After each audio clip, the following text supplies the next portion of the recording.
하나님께서는 여호수아에게 또 하나의 명령을 하십니다. 그것이 뭐였냐면 모든 백성이 요단을 건넌 후에 여호수아에게 각 지파에서 한 사람씩을 뽑아서 요단강 중앙에 돌 12를 택하여 가지고 나와 그들이 머물고 있던 곳에 표를 세우라는 것이었습니다.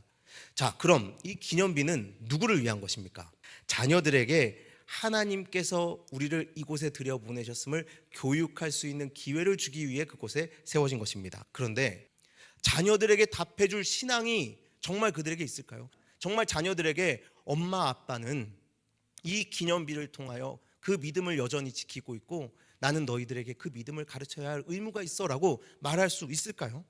이 기념비를 통하여 자녀들에게 하나님께서 어떤 일을 행하셨는지를 감히 말할 수 있는 이스라엘 백성이 이제 누가 남았겠습니까?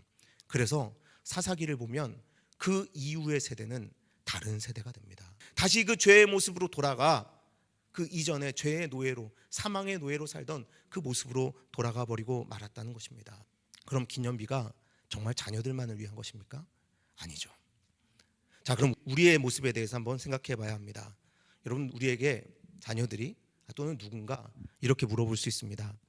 당신에게 있어서 십자가의 의미가 무엇입니까? 예수님께서 사망을 끊으시고 하나님 나라의 백성으로 살게 해주신 증거야 라고 십자가에 대해서 말할 수 있는 능력이 우리에게는 분명히 있습니다.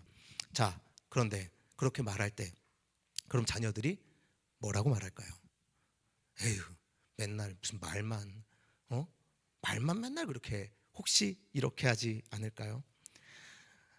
당연히 그렇게 하면 안 되죠. 자녀들이 이렇게 말해야겠죠. 그렇구나. 십자가의 의미가 엄마 아빠에게 그런 의미였구나. 그래서 엄마 아빠 지금까지 이렇게 살아왔구나. 참 멋있다 라고 말할 수 있는 삶을 살아야 한다는 것입니다. 엄마 아빠가 아무리 어렵고 힘든 일을 겪어도 담대하고 웃음을 잃지 않고 그 상황 속에서도 우리를 사랑해주고 세상에 나가서는 다른 이들이 간다고 하여 악한 길을 따르지 아니하고 정의를 외치고 세상 모든 사람이 자기를 사랑하며 미움 속에 살아도 사랑하며 섬기는 삶을 그래서 엄마 아빠는 그렇게 살았구나. 자녀들이 우리에게 그렇게 말해야 하지 않을까요?